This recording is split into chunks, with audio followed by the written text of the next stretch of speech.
Hello children. इस video में हम अंग्रेजी ग्रामर के नरेशन नामक अध्याय के अंतर्गत डायरेक्ट स्पीच से इनडायरेक्ट स्पीच में परिवर्तन कैसे करते हैं, हम आज इंट्रोगेटिव सेंटेंस के संदर्भ में ये जानने की कोशिश करेंगे कि रिपोर्टेड स्पीच में आए हुए इंट्रोगेटिव सेंटेंस वाले वाक्यों को इनडायरेक्ट स्पीच में कैसे बदलते हैं। इनको बदलने के लिए हमें कौन कौन से नियमों की आवश्यकता होती है, ये जानने की कोशिश करेंगे। साथ ही अभ्यास के माध्यम से कुछ उदाहरण भी लेंगे ताकि आप बेहतर तरीके से समझ सकें और डायरेक्ट नरेशन को इनडायरेक्ट नरेशन में सही तरीके से कम समय में परिवर्तित कर सकें। तो आइए हम पहले सामान्य बातें जानते हैं कि हमें परिवर्तन के लिए किन किन बातों की आवश्यकता होती है। यहाँ हमने पहले से लिख रखा है, डायरेक्ट स्पीच के रिपोर्टेड स्पीच में आई हुई इंट्रोगेटिव सेंटेंस को इनडायरेक्ट स्पीच में बदलने के लिए कुल 5 प्रकार के नियमों की आवश्यकता होती है। जैसा कि यहाँ आप जान रहे हैं, असर्टिव सेंटेंस की तरह इसमें भी 5 प्रकार के नियमों की आवश्यकता होती है, तभी हम इंट्रोगेटिव सेंटेंस वाले रिपोर्टेड स्पीच को इनडायरेक्ट स्पीच या नरेशन में बदल पाएंगे। तो 5 कौन कौन से नियम हैं, पहले हम इनको संक्षेप में जान लेंगे और फिर इनके बारे में विस्तार से बातें करेंगे। पहला नियम है रिपोर्टिंग वर्ब के टेंस का परिवर्तन। जैसा कि मैंने आपको पहले बताया है कि डायरेक्ट नरेशन 2 भागों में बटा होता है। पहला भाग रिपोर्टिंग वर्ब कहलाता है और दूसरा भाग रिपोर्टेड स्पीच कहलाता है। पहले वाले भाग रिपोर्टिंग वर्ब में कर्ता, क्रिया, कर्म, कर्ता में कोई परिवर्तन नहीं होता है, कर्म में भी कोई परिवर्तन नहीं होता है, लेकिन रिपोर्टिंग वर्ब के वर्ब में परिवर्तन होता है। वर्ब का वर्ब को ही हम टेंस कहते हैं। तो यहाँ हमने लिखा है रिपोर्टिंग वर्ब के टेंस अर्थात वर्ब का परिवर्तन, जिसको आगे चलकर हम विस्तार से जानेंगे। दूसरा नियम है कामा एंड इन्वर्टेड कामाज का परिवर्तन। जिस प्रकार से हम असर्टिव सेंटेंस में कामाज के स्थान पर दैट का प्रयोग करते थे, अब इंट्रोगेटिव सेंटेंस में कामा एवं इन्वर्टेड कामाज के स्थान पर दैट का प्रयोग नहीं किया जाएगा। इसके बदले में इफ या वेदर या फिर प्रश्नवाचक शब्द ही वाक्य में कनेक्टिव वर्ड जोड़ने वाले शब्द के रूप में काम करते हैं। तीसरा परिवर्तन, रिपोर्टेड स्पीच में आए हुए पर्सनल प्रोनाउंस का परिवर्तन। आपने असर्टिव सेंटेंस में पर्सनल प्रोनाउन का परिवर्तन पढ़ा है। इस सेंटेंस में भी पर्सनल प्रोनाउन का परिवर्तन होगा, परंतु असर्टिव सेंटेंस और इंट्रोगेटिव सेंटेंस या अन्य सेंटेंस में प्रोनाउन संबंधी परिवर्तन के नियम एक जैसे होते हैं। इसी प्रकार रिपोर्टेड स्पीच के टेंस का परिवर्तन, वर्ब का परिवर्तन, जिस प्रकार से आपने असर्टिव सेंटेंस में टेंस व वर्ब का परिवर्तन किया है। यदि रिपोर्टिंग वर्ब का टेंस पास्ट में है तो रिपोर्टेड स्पीच का टेंस भी पास्ट में हो जाएगा। रिपोर्टेड स्पीच का टेंस अर्थात वर्ब यदि प्रेजेंट इंडेफिनिट की है तो पास्ट इंडेफिनिट हो जाती है। यदि रिपोर्टेड स्पीच का टेंस प्रेजेंट कॉन्टिन्यूअस टेंस का है तो पास्ट कॉन्टिन्यूअस टेंस हो जाता है। इसके बारे में हमने अपने पूर्व वीडियो में विस्तार से लिखकर बताया है कि किस प्रकार से टेंस का परिवर्तन होता है। पांचवा परिवर्तन, रिपोर्टेड स्पीच में आए हुए अन्य शब्दों का परिवर्तन। ये अन्य शब्द निकटता सूचक शब्द होते हैं जो स्थान, समय, पोजीशन को प्रकट करते हैं। इन निकटता सूचक शब्दों के परिवर्तन के संबंध में भी हमने असर्टिव सेंटेंस में विस्तार से चर्चा की है, इसलिए यहाँ अधिक प्रकाश डालने की आवश्यकता नहीं है। अब आइए हम प्रथम नियम के बारे में जानते हैं। प्रथम नियम के बारे में जानने से पहले एक नियम और जानना जरूरी है जो पहले बताना चाहिए।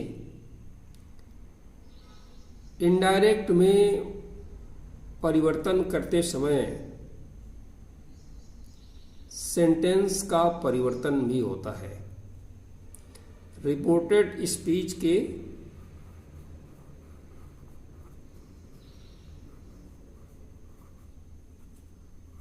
सेंटेंस का परिवर्तन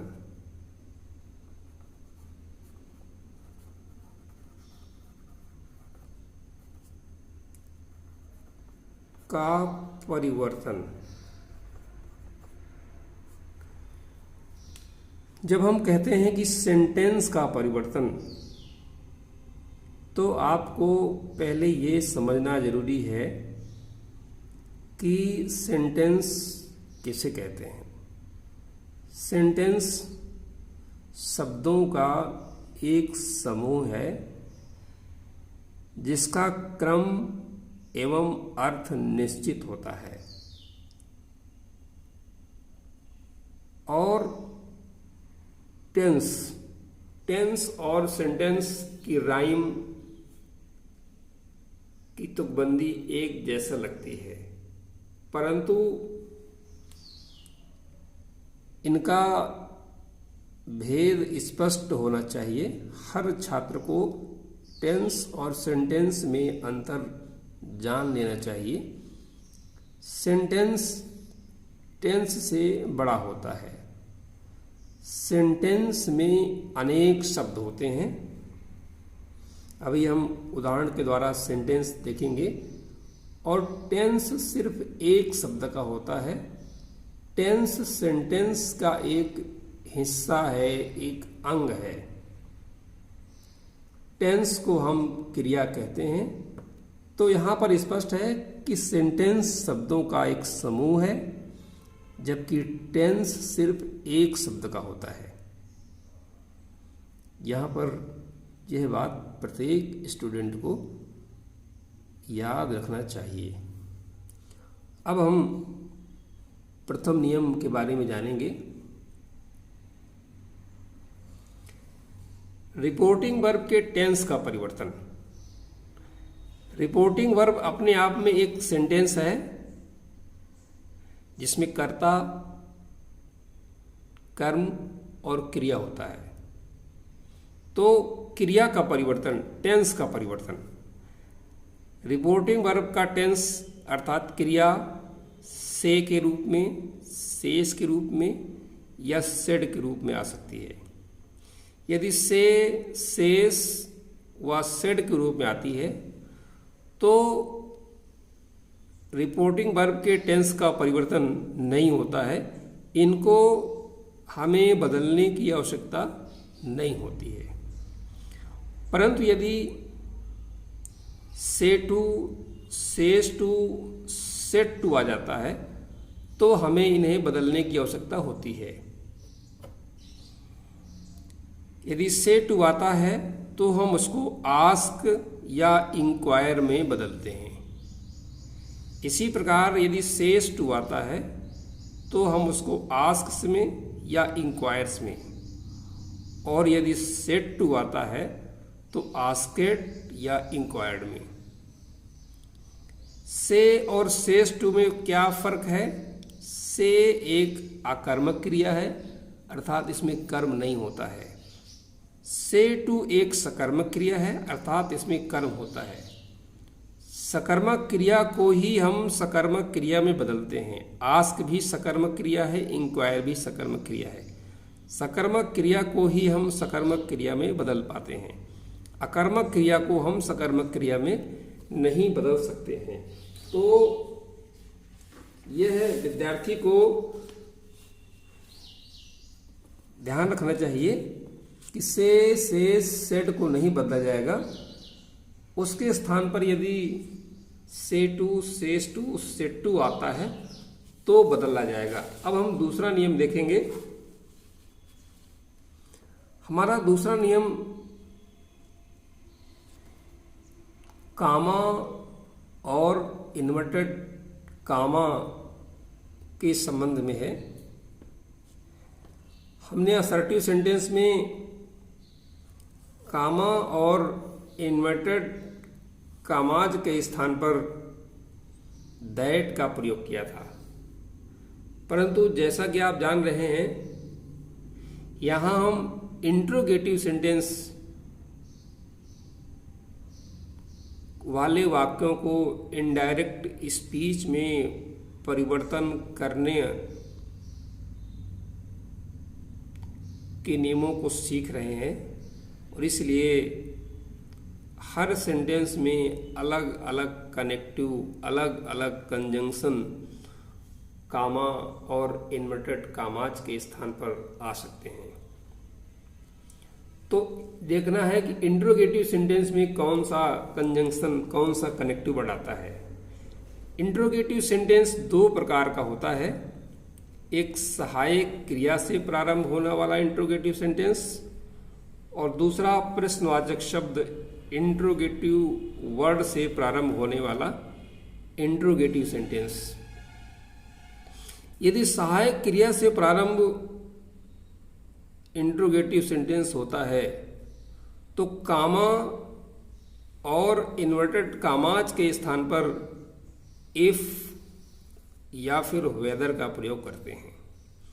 याद रहे कि कामा और इन्वर्टेड कामा के स्थान पर इफ या वेदर का प्रयोग किया जाएगा, लेकिन शर्त यह है कि इंट्रोगेटिव सेंटेंस सहायक क्रिया से प्रारंभ होना चाहिए।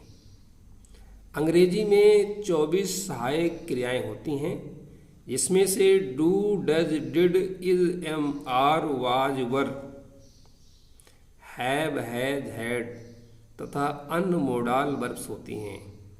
यदि इन सहायक क्रियाओं से हमारा इंटरोगेटिव सेंटेंस प्रारंभ होता है तो हम कामा एवं इन्वर्टेड कामाज के स्थान पर इफ या वेदर का प्रयोग करेंगे।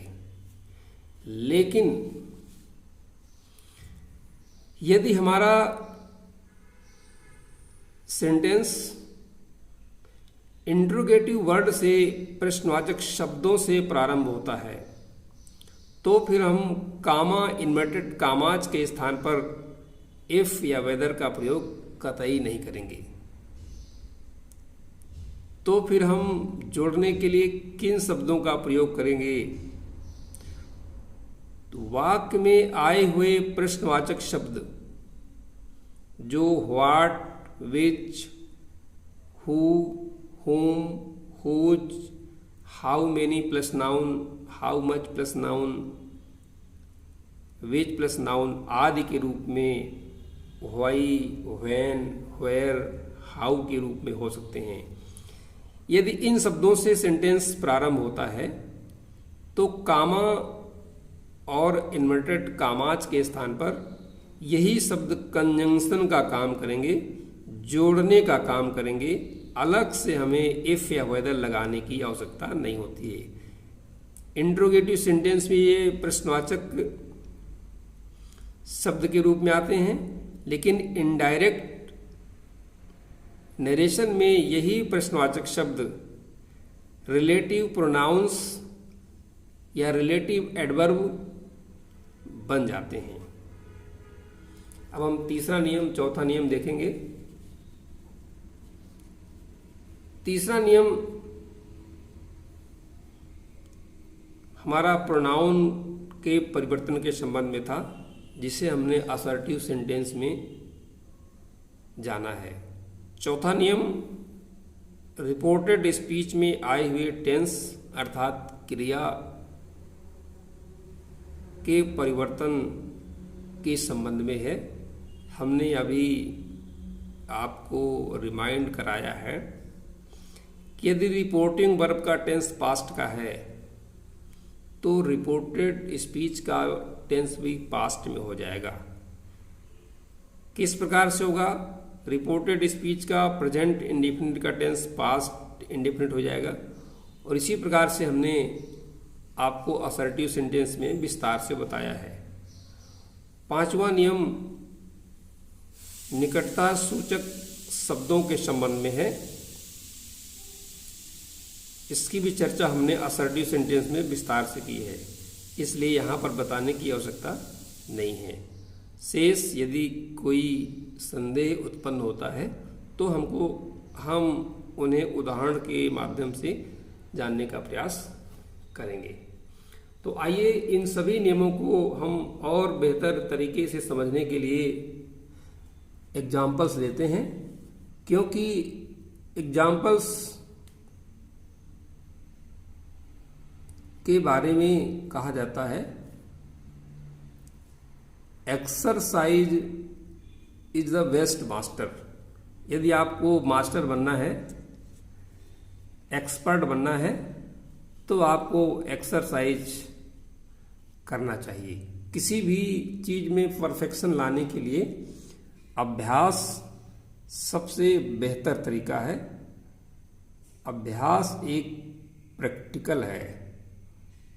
प्रैक्टिकल चीज़ों में कठिनाई ज़्यादा होती है और थ्योरी सिर्फ बातों तक आधारित होती है। जब हम थ्योरी को करके देखते हैं तो वही थ्योरी प्रैक्टिकल हो जाती है। तो आइए हम बताई हुई थ्योरी का जो हमने बताया है उसका प्रैक्टिकल करेंगे। यहाँ हमने पहला डायरेक्ट नरेशन का एग्जाम्पल लिखा हुआ है। The lady said to the girl. ये हमारा रिपोर्टिंग वर्ब है। इस रिपोर्टिंग वर्ब का द लेडी सब्जेक्ट है द गर्ल ऑब्जेक्ट है, सेड टू वर्ब है जिसको हम टेंस भी कहते हैं। प्रत्येक विद्यार्थी को सब्जेक्ट, ऑब्जेक्ट और टेंस जानना चाहिए, तभी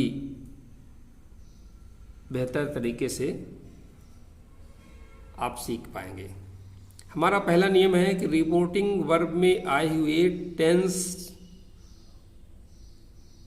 को बदलना होता है। यदि से सेड आता है तो नहीं बदला जाता है, लेकिन यदि say to, says to, said to आता है तो बदला जाता है। यहाँ आप देख रहे हैं सेड टू आया है और इसलिए बदला जाएगा। तो आइए हम इसको करके देखते हैं। द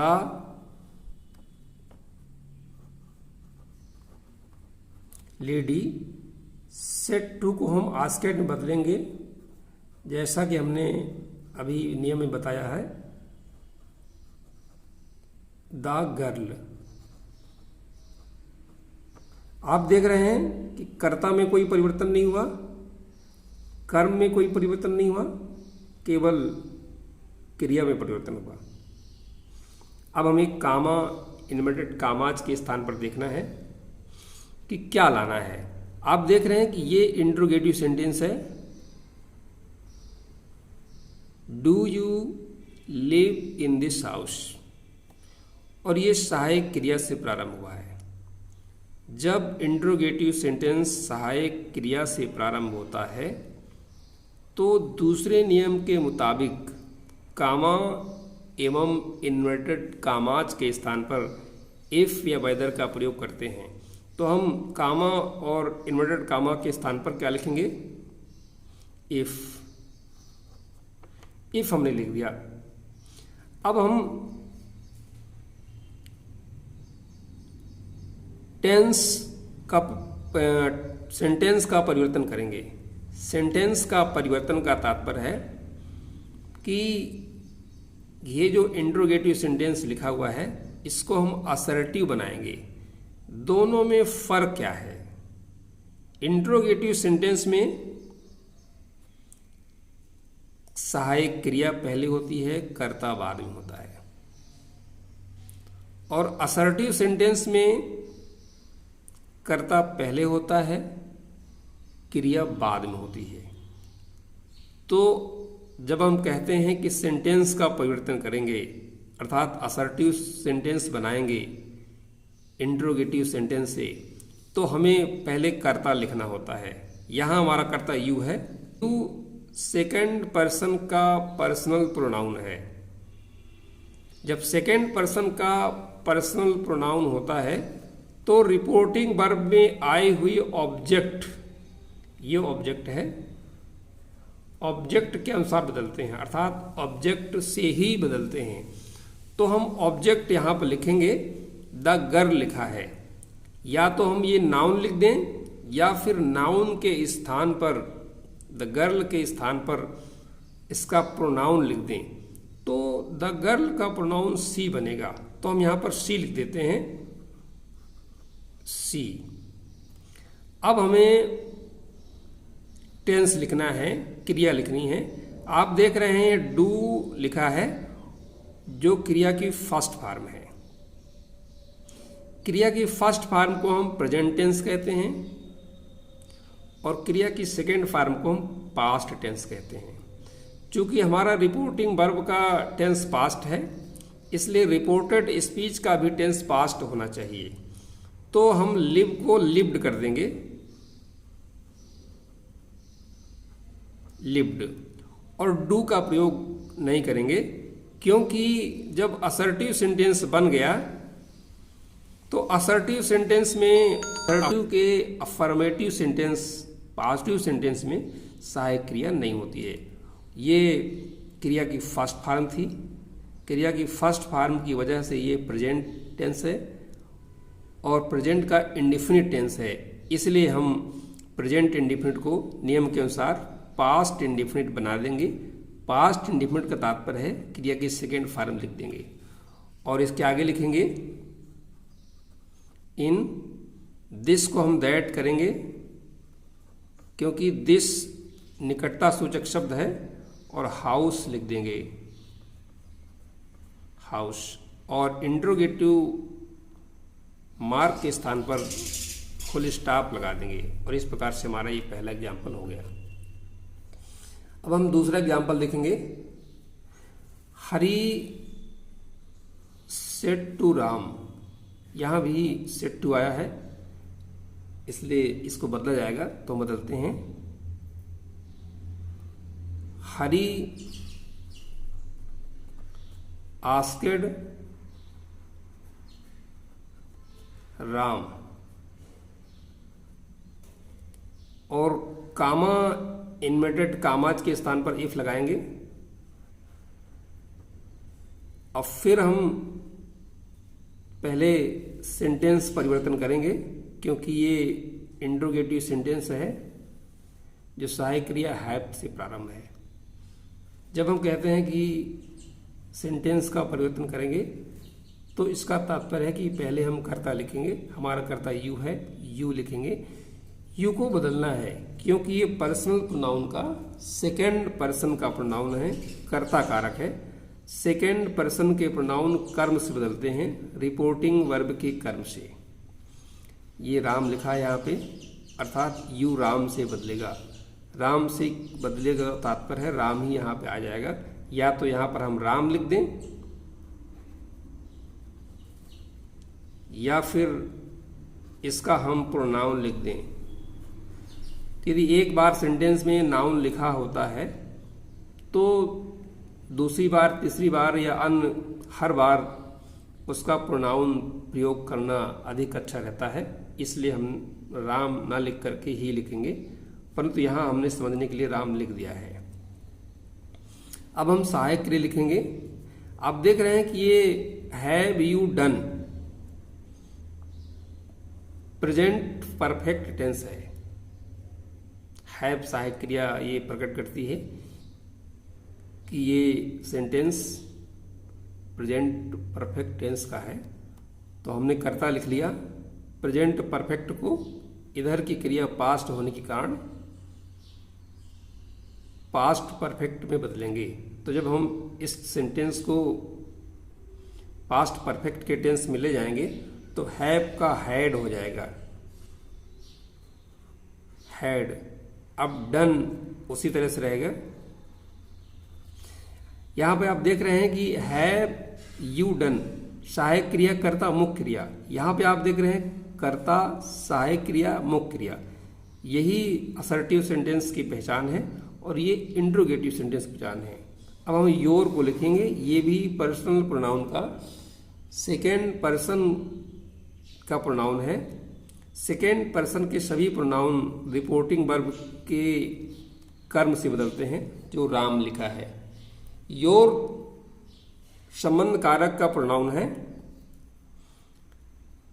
तो राम का संबंध कारक जिसको हमने प्रोनाउन के रूप में ही लिखा है, तो ही का संबंध कारक हिज हो जाएगा, हिज होम वर्क और फुल स्टॉप। इस प्रकार से हमने सहायक क्रिया से प्रारंभ होने वाले वाक्यों को जाना। अब हम एक और वाक्य लेंगे और ये वाक्य थोड़ा सा इन दोनों वाक्यों से भिन्न होगा, परंतु ये भी सहायक क्रिया से प्रारंभ है। यहाँ हमने एग्जाम्पल में लिखा है he said to the teacher sir may I go home. इसको हम बनाएंगे, लेकिन इससे पहले देख लें कि यहां पर एक शब्द आया है सर, जो सम्मान का सूचक है, रिस्पेक्ट का सूचक है, और वाक्य में ये शब्द अतिरिक्त आ गया है। अतिरिक्त शब्द सम्मान के लिए आया है, तो हम इसको हटा देंगे और एक शब्द रिपोर्टिंग वर्ब में सम्मान सूचक शब्द जोड़ देंगे। तो हम लिखेंगे ही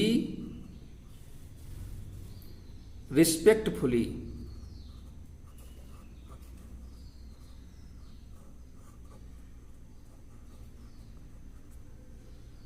ये रिस्पेक्टफुली इसके बदले में आया क्योंकि सर सम्मान का सूचक शब्द है, इसलिए रिस्पेक्टफुल लिख दिया। अब हम सेट टू के स्थान पर आस्केड लाएंगे। रिस्पेक्टफुली शब्द एक एडवर्ब है। एडवर्ब का प्रयोग या तो क्रिया से पहले किया जाता है या फिर कर्म के बाद। तो हमने इसको क्रिया से पहले प्रयोग कर लिया, आस्केड हमारी क्रिया है, इससे हमने पहले कर लिया। या फिर अगर हम चाहें तो द टीचर लिखने के बाद भी कर सकते थे, लेकिन हमने यहां पर इसको क्रिया से पहले ही लिख लिया। The teacher. अब हमारा सेंटेंस थोड़ा आसान हुआ। इस शब्द के बाद अब आगे देखेंगे मे आई गो होम। ये भी सहायक क्रिया से प्रारंभ है, इसलिए हम पहले जोड़ने के लिए कंजंक्शन के रूप में इफ लिखेंगे। अब आई लिखेंगे, सेंटेंस परिवर्तन। आई फर्स्ट पर्सन का पर्सनल प्रोनाउन है, इसलिए हम रिपोर्टिंग वर्ब के कर्ता अर्थात ही से बदलेंगे। आई के स्थान पर ही आ जाएगा, ही, क्योंकि दोनों कर्ता कारक हैं।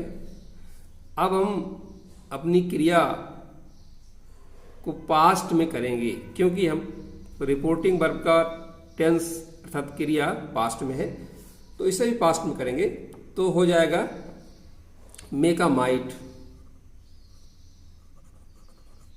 माइट हो गया, और गो होम उसी तरह से उतर जाएगा,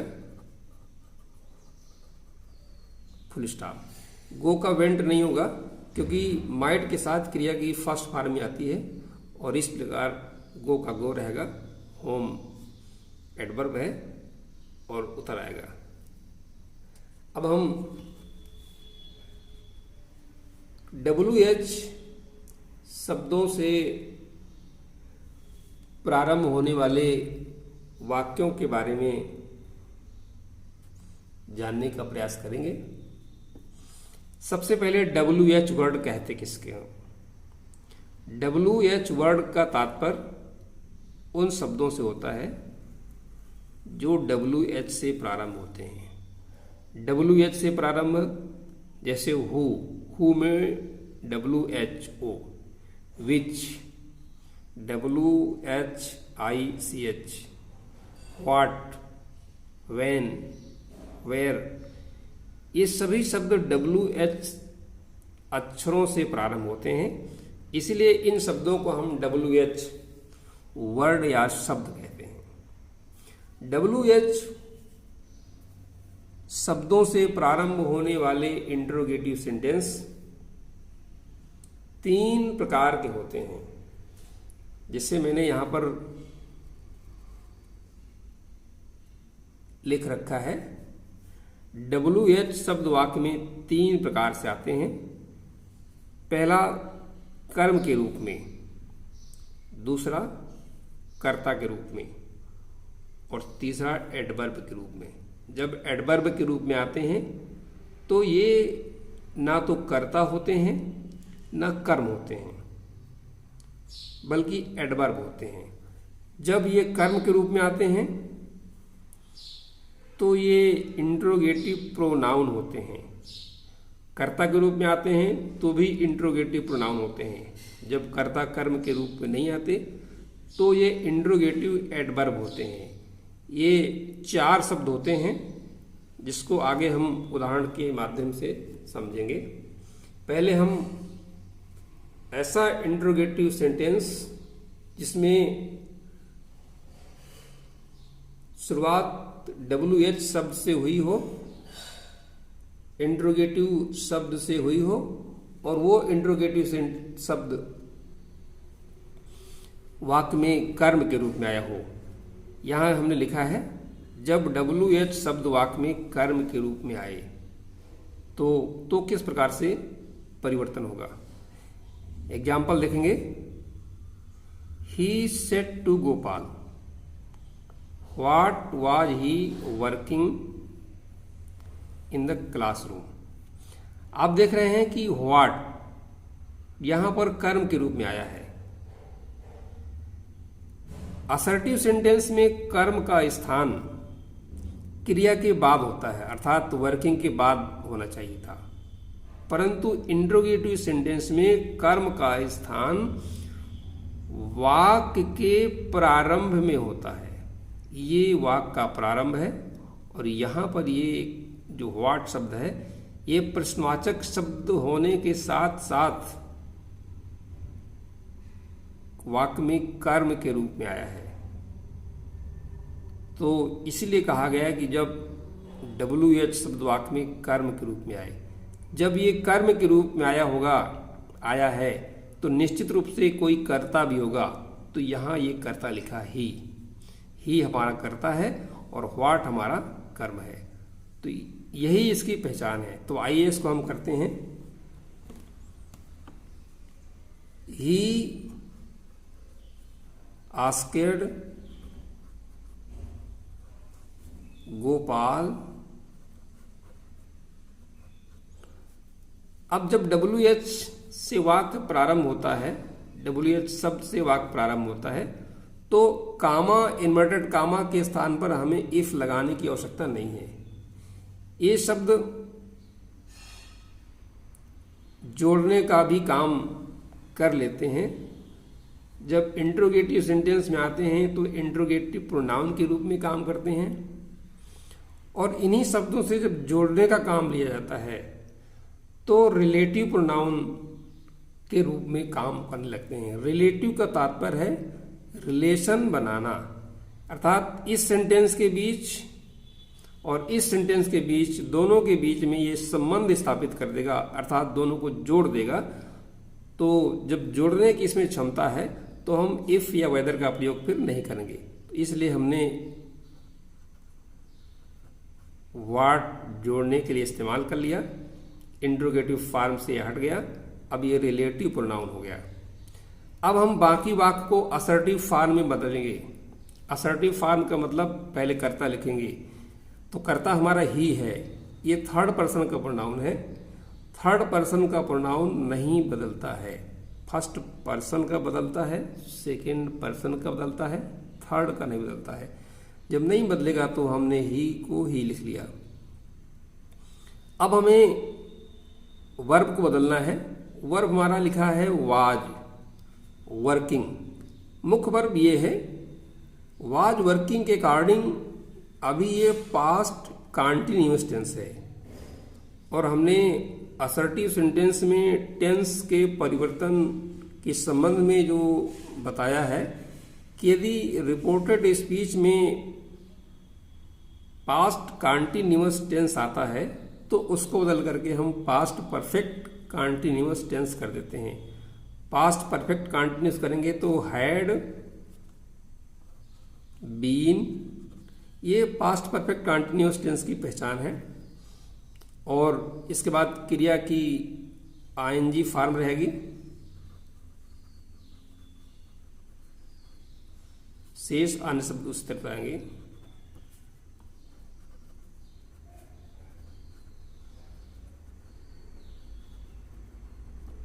ये हमने लिख लिया।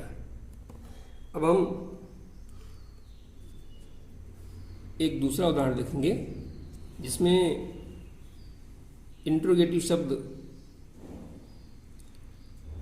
वाक्य में कर्ता के रूप में आया हो।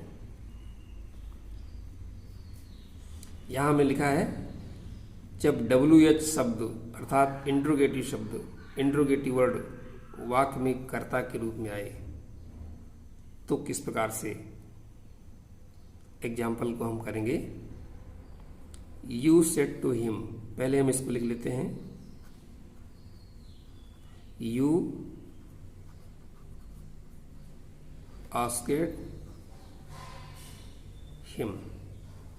इसके स्थान पर हम इफ़ या वेदर नहीं लगाएंगे, क्योंकि यहाँ पर WH शब्द आया है जो खुद जोड़ने का काम कर लेगा। इस सेंटेंस में जो प्रश्नवाचक शब्द हु आया है, ये वाक्य में कर्ता के रूप में आया है। आप देख रहे हैं हिट, ये हमारी क्रिया है। पहले वाले सेंटेंस में कर्ता से पहले सहायक क्रिया थी, उससे पहले कर्म था।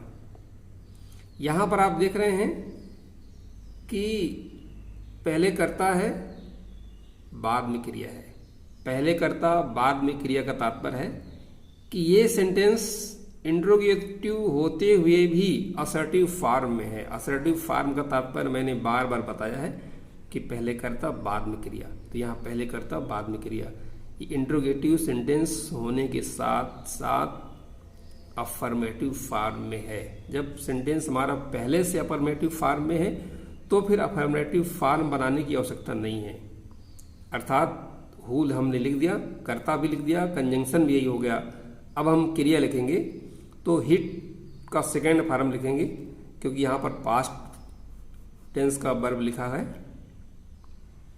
इसलिए इसको हम पास्ट करेंगे। हिट का दूसरा फॉर्म हिट ही होता है और इसलिए हिट रहेगा।